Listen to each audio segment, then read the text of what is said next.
The Clippers and Mavericks put on an incredible show last night that had everyone riveted to their seats. Aside from the incredible individual brilliance by the stars, there are some intriguing strategies being implemented that are worth going over. That will become even more important as we head to a pivotal Game 5.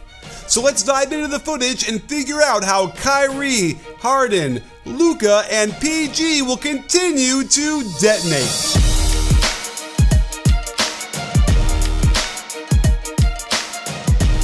Both these teams need help guarding their opponent's best players. You simply can't defend any of them one-on-one. Watch how Zubac disengages from his assignment on Gafford to shadow Luka on the block. Plus, they're willing to let Harden linger nearby despite him guarding Kyrie. Zubac's positioning encourages Luka to give the ball up, and they're able to make PJ Washington into a playmaker, not his strong suit. The Mavericks want to get Zubac out of the paint to prevent him from shadowing, so they force a switch onto Luka. That means Harden will take Zubac's place in the strong side block. Luka's adjustment is to drive into the middle where he can collapse three guys around him. Worried about Green in the corner, they allow a bad shooter in Washington to shoot an open shot. Instead of switching the pick and roll like we saw with Luka, they'll blast Kyrie and get it out of his hands, especially when Luka is on the bench and they don't have amazing off-the-dribble creators on the floor. The short roll is the best way to attack this to the middle of the floor, and they give up baseline penetration, so PG needs to stop the ball instead of his normal closeout to the corner, allowing a very good shooter a free shot at the basket, but they dodge the bullet. With Luka, they want to drop the big man into the paint to lure him into the mid-range, where up to 3 defenders can converge on him. Notice the subtle hand on the waist that doesn't need to visibly push to cause some imbalance on a fadeaway, and it helps cause the miss. With no other creators out there, it's Luka's job to create an advantage. Again, the Clippers drop, with Norman Powell getting both feet in the lane and man sinking down to dissuade the corner pass. So Luka makes the right read that generates a long closeout. The fake by Washington gets him a drive into the middle, but he simply can't finish the open floater. As the lead grew, the pressure to hit shots increased, and with the Clippers showing 3 defenders to him, he opts to take the open shot, but the Mavericks couldn't hit even one of their first 11 threes of the game. The Clippers, on the other hand, were locked in and hitting all manner of tough shots to build their 30-point second quarter lead. Here's Paul George's favorite action, a simple pin down on the right side. Jones Jr. does a great job sticking with him, and watch how PG lifts his right foot and replants it for better standstill rhythm before letting us know he was going to be special tonight. Same play but on the left side of the court, and you can see why this is tough to guard. Gafford shows at the free throw line, which opens up Zubac on his slip to the hoop. Luka is in decent help position, but then does nothing about the drive and watches as George lays it in.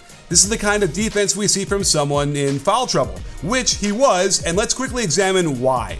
It started out in the very beginning as man was playing him very physically. He's in his literal face with some contact to pressure the pass out top, and then impedes his movement to the weak side. But this is playoff basketball. Nothing to see here. Play on. We already discussed the shadow that Zubac was using to get the ball out of his hands, and keep watching as a turnover is committed and Luka decides to start complaining about man from 10 seconds ago while man is running up his back with the ball. Luka steps up and takes an absolutely silly foul less than 90 seconds into the game. For what? To show the refs what a foul really looks like? And the Clippers don't take much time in going at him to get his second foul when George crosses him over and Luka commits a blocking foul.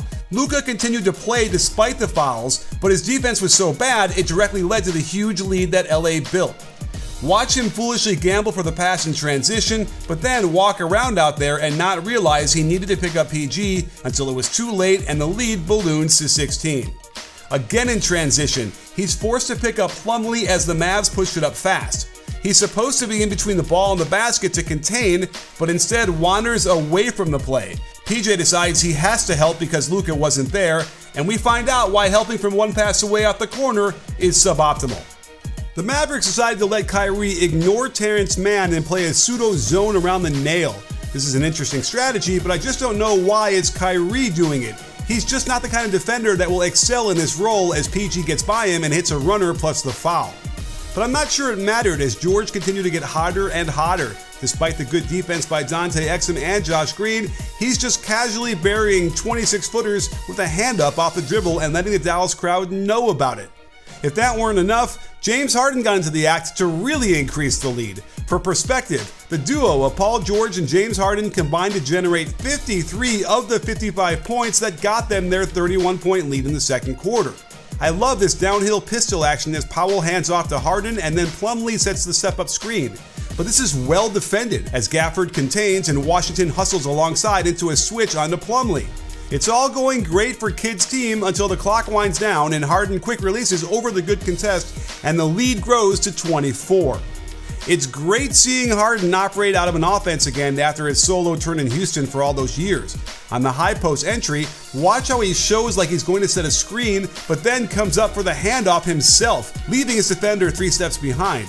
He doesn't need any room as he makes the lead 25. Here's regular pistol out of the corner as Harden can let the movement create opportunity. The pin down gets Kyrie trailing a step, the handoff sucks lively to him for fear of a shot, and Luka does not rotate like he should to Zubac, who gets the nifty dunk. And to bookend George's crazy shot making, Harden does the same to Luka as he attacks the weak link in the defense for his patented and tough step back 3. If you're wondering how the heck the Mavericks could get back in this game, I've got 2 words for you. Kyrie frickin' Irving. From the moment they fell behind by 31 until they tied it at 78, Kyrie scored 23 points and dished out 4 assists.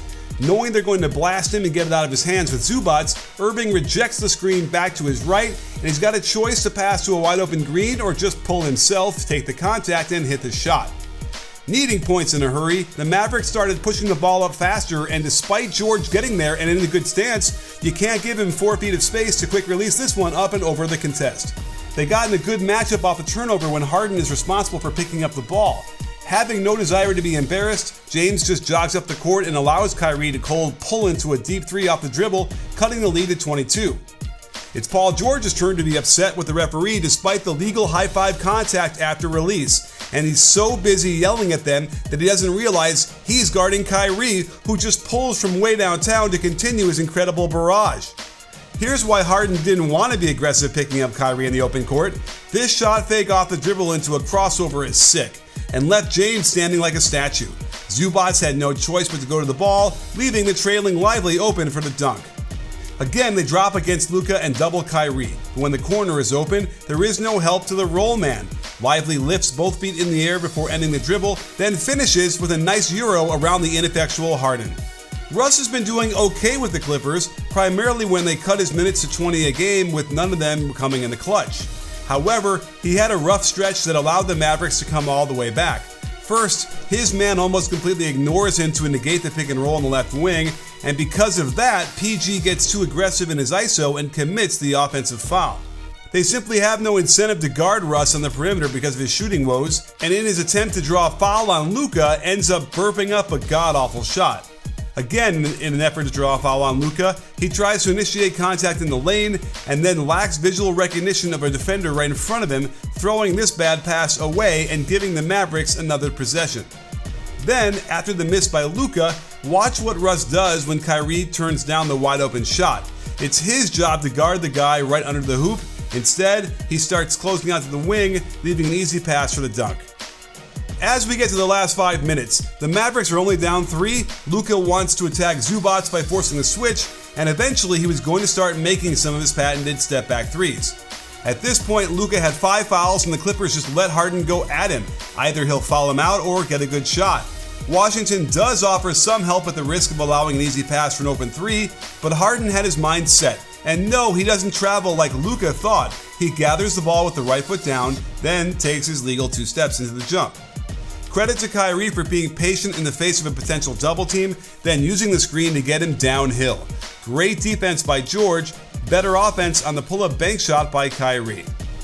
Luka is looking around, desperate for someone to take Harden for him or to offer some help. Instead, Luka tries to bless his head on the blow-by. Kleba should have been 3 steps over by now, and Harden can softly drop in the floater. There wasn't much offense down the stretch, just mismatch hunting. And Harden gets Kleba on him, who's forcing him to his weaker hand, but they don't shadow like they were doing before, and it's all the room Harden needs to get this shot off. The defense got pretty conservative down the stretch, just playing straight up man without a lot of help. Watch what Luka does carefully on his step back. He ends the dribble with his right foot down, then steps back onto his left foot to establish his pivot, but then he lifts and puts back down his pivot for an obvious travel the refs miss. And to catch Paul George not ready for this quick pull was surprising to me and him as Kyrie rains down yet another three. What seemed to be the shot of the game happens when Kyrie avoids the surefire double team of ball screen when invite and just uses a tween delay to get into the middle. To have three guys go up with you, force you to hang and twist in the air, then shoot this thing on the way down is simply an amazing display of problem-solving skill, and Kyrie gets them the lead with it. This was really interesting. Out of the timeout, Ty Lue draws up a home run play where they bring Zubac up to the high post to clear out the weak side and throw PG a lob for a layup. It would have worked too if George hadn't fumbled the catch, but then we wouldn't have been treated to an all-time great shot as he winds down the clock in the corner before going tween, pound, step hop to the corner separation and rise up and cold bury this three to get the lead right back. Kyrie finally proves to be mortal by attacking as an ISO to get the one-on-one matchup, but Zubac's help and contest forced the miss. Same play for Harden on the other end. They don't want to give the defense a chance to double, so he just ISOs. Love the dribble Hezzy to get his defender out of the way before once again taking advantage that Kleba was stuck in no man's land. And this isn't a replay, folks. Kid has got to get Lively or Gafford in the game for defense to make it harder for Harden. And I don't think Washington needs to be pressuring 10 feet above the three-point line. This makes it easy to get blown by, and once again Kleba neither helps nor stays with his man, and Harden ends the game. We've got ourselves a real series, and while Kawhi isn't playing anymore, it might help the Clippers since they can get more minutes of fully healthy players on the floor. This thing is going 7 games, I'm sure, and that means we're going to get another epic game featuring these 4 guys doing things we can barely imagine.